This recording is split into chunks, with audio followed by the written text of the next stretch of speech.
आज का विषय ओम प्राणायाम है। ओम प्राणायाम का रहस्य और लाभ। ओम प्राणायाम को सामान्यतः हम प्राणायाम की संज्ञा देते हैं, किंतु सत्य यह है कि ये कोई श्वास की एक्सरसाइज नहीं है।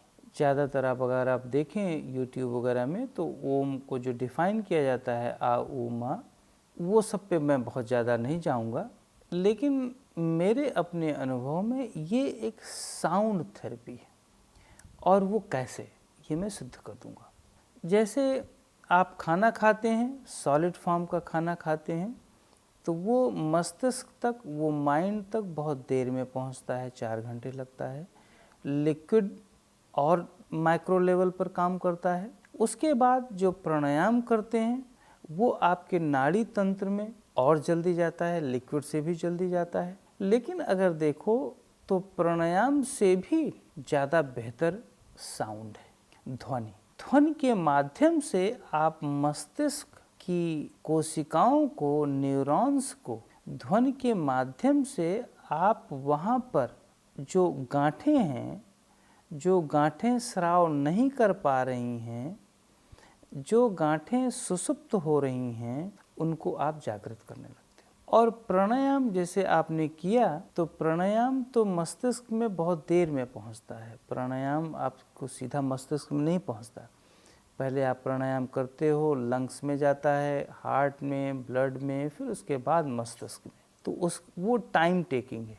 तब 1-2 सेकंड तो लगेगा ही ना, जाते जाते 4 सेकंड। पर एक ध्वनि विज्ञान, ऋषि कितने बुद्धिमान और कितने इंट्यूटिव थे, वो ध्वनि के माध्यम से ले जाने की कोशिश की। और वो ध्वनि जो बाहर कान से सुनाई दे रही है वो नहीं, वो ध्वनि जो अंदर आप प्रोड्यूस करते हो, और वो ध्वनि जो प्रोड्यूस करे, जैसे मैं भी तो ध्वनि ही प्रोड्यूस कर रहा हूँ, आपको मैं जो बोल रहा हूँ ये ध्वनि ही है।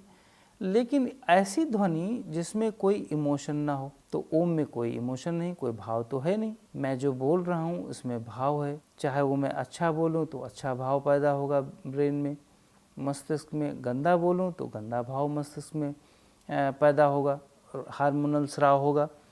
किंतु ओम में चूँकि यहाँ से पैदा किया जा रहा है, और जो भी ध्वनि इस जगह से पैदा होती है, जिसमें न तो बहुत जीभ का, न तो बहुत लिप्स का, तालु का, जिसमें बहुत कम से कम प्रयोग होता है, ना के बराबर, वो सीधा मस्तिष्क के बीच के हिस्से को हिट करती है। और मस्तिष्क के बीच के हिस्से को अगर कोई ध्वनि हिट कर दे, तो इसका अर्थ है कि आपका वो एरिया चेतन से, मतलब कि चेतना उसमें बहुत ज़्यादा पहुंच गई, और आप अपने आप को साउंड के थ्रू उस जगह पे ले जा रहे हो, ऑक्सीजन के थ्रू नहीं ले जा रहे। अगर देखा जाए तो ओम प्राणायाम में आप करते क्या हो, एक्सेल ही तो करते हो।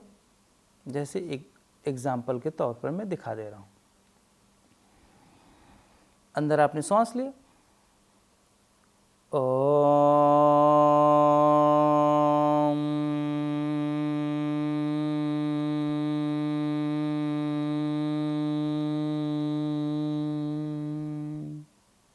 अब आप इसमें एक्सेल कर रहे हो, सांस अंदर एनर्जी की इनटेक नहीं कर रहे हो। ध्यान दो, एनर्जी की इनटेक नहीं कर रहे हो, सांस की इनटेक नहीं कर रहे हो, ऑक्सीजन की इनटेक नहीं कर रहे हो। इसमें आप साउंड के थ्रू अपने ब्रेन के उन जो सुसुप्त, उन सोए हुए कोशिकाओं को जागृत करते हैं। और ये बहुत ईजीएस्ट वे है, और बहुत जल्दी आप एंटर कर जाते हैं आप सिस्टम में। अब देखें इससे ब्रेन को कैसे एक्टिव किया जाता है, इस साउंड थेरेपी से। साउंड थेरेपी से जनरली हम ये देखते हैं कि मस्तिष्क का कौन सा हिस्सा एक्टिव है, कौन सा हिस्सा लेस एक्टिव है। नॉन इनएक्टिव तो होता नहीं, बहुत लेस एक्टिव। तो जनरली हम इस साउंड को शिफ्ट कर देते हैं ब्रेन के फ्रंटल हिस्से पे, राइट हिस्से पर, लेफ्ट हिस्से पर और बैक हिस्से पर। ये एक बहुत लेंदी प्रोसेस होता है समझाने का और प्रैक्टिस का, तो यहाँ पर हम इसको नहीं बता पाएंगे। लेकिन मैं ये बतलाना चाहता हूँ कि ओम प्राणायाम एक साउंड, एक ध्वनि से संबंधित प्राणायाम है जो ध्वनि की तरंग पैदा करके उन तरंगों के माध्यम से मस्तिष्क को जागृत करता है। अगर आप अब देखो तो ध्वनि के माध्यम से दीवारों को तोड़ दिया जाता है, ध्वनि के माध्यम से पहाड़ों में विस्फोट कराया जाता है। अब आप अगर देखें तो आजकल एक रूम में, पहले तो रूम में ऑक्सीजन का प्रेशर डाला जाता था, अब एक रूम में एक ध्वनि, एक स्पेसिफिक तरंग पैदा की जाती है और आपको बिठा दिया जाता है और आपको बिठा करके आपको उस तरंगों के माध्यम से, आपके कान के माध्यम से अंदर ले जाया जाता है। उनको लगता है कि इससे इस तरंग को, मतलब तरंग की जो वाइब्रेशन है, वाइब्रेशन की वो लिमिट करेंगे तो ब्रेन का कौन सा पोर्शन जागृत हो जाएगा। और इसको यदि आप कंटिन्यू 5 से 7 मिनट करें, 7 मिनट कर लें, लेकिन बहुत ज़्यादा खींचे नहीं, जैसे अंदर श्वास भरें और आराम से उसको कंफर्टेबल हो करके उसको निकालते रहें ओम। इसमें एक सबसे बड़ी प्रैक्टिशनर जो गलती करता है उसमें ये करता है कि इमेजिनेशन करने लगता है। इमेजिनेशन क्या करता है वो, कि यहाँ से एनर्जी आई तो यहाँ निकली, फिर यहाँ जागृत हो रहा है तो ब्रह्मांड में जा रहा है, इस ब्रह्मरंध्र को खोल रहा है। साउंड थेरेपी या कोई भी थेरेपी, जो खास करके ओम प्राणायाम में, आपको कोई कल्पनाएं नहीं करनी कि क्या हो रहा है, सोचना नहीं है। आपको इस प्राणायाम को करते समय केवल फील करना है कि क्या आप अनुभव कर रहे हो। आप प्रेजेंट मोमेंट में उस साउंड के रिएक्शन से क्या अनुभव हुआ, कि मस्तिष्क को क्या फील हुआ। आपको उस फीलिंग पर जाना है, ना कि ये सोचना है कि ये होए। अब नाभि पर कोई ऐसा नहीं कि वो आप नाभि पर फील करने लगते हो। अगर नाभि पे फील कर रहे हो तो इसका मतलब कि आप कहीं न कहीं गलत हो। आपको मस्तिष्क के हिस्से में फील करना है उसे, और मस्तिष्क के हिस्से में ही तो साउंड जा रही है। यहाँ नाभि पे तो साउंड थोड़ी जाती है। आप जब सांस को भरते हो और जब आप ओम करते हो तो आपके मस्तिष्क के अंदर झंझनाहट होती है।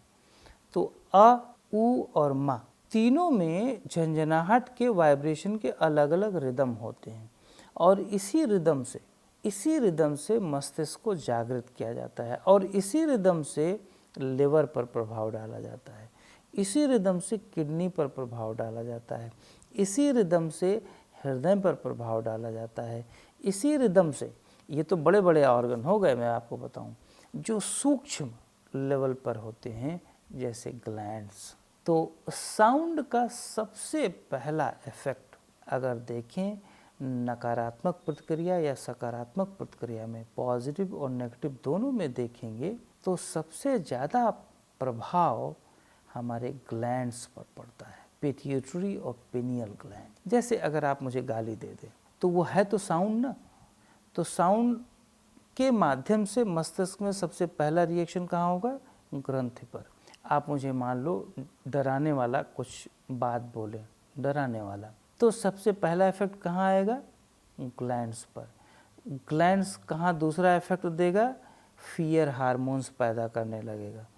फियर हार्मोन्स अगर बहुत ज़्यादा एक्सट्रीम बढ़ गया तो वो कहाँ डालेगा फ़र्क, वो आपके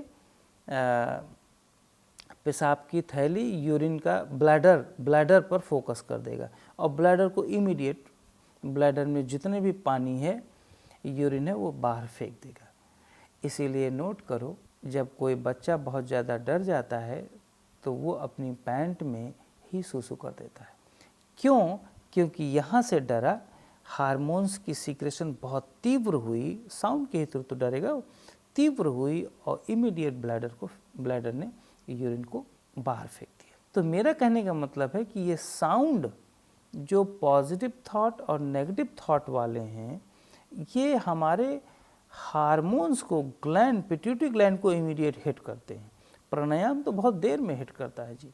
इसीलिए ओम प्राणायाम वन ऑफ द बेस्ट, इसको किसी रिलीजन से हमें ऐड नहीं करना चाहिए, one of the best technique है साउंड थेरेपी में। और मैंने इससे बहुत सारे लोगों को ठीक किया है, माइग्रेन को ठीक किया, लोग बेहोश होते हैं उसको ठीक किया, लोगों में मेमोरी कम हो गई उसको ठीक किया, कुछ लोगों में मूड स्विंग होता है उसको ठीक किया, जो बहुत स्ट्रेस बेस्ड है स्ट्रेस को रिलीज़ किया, जो स्ट्रेस हार्मोन्स पैदा कर रहे थे उसको इससे बहुत लाभ मिला।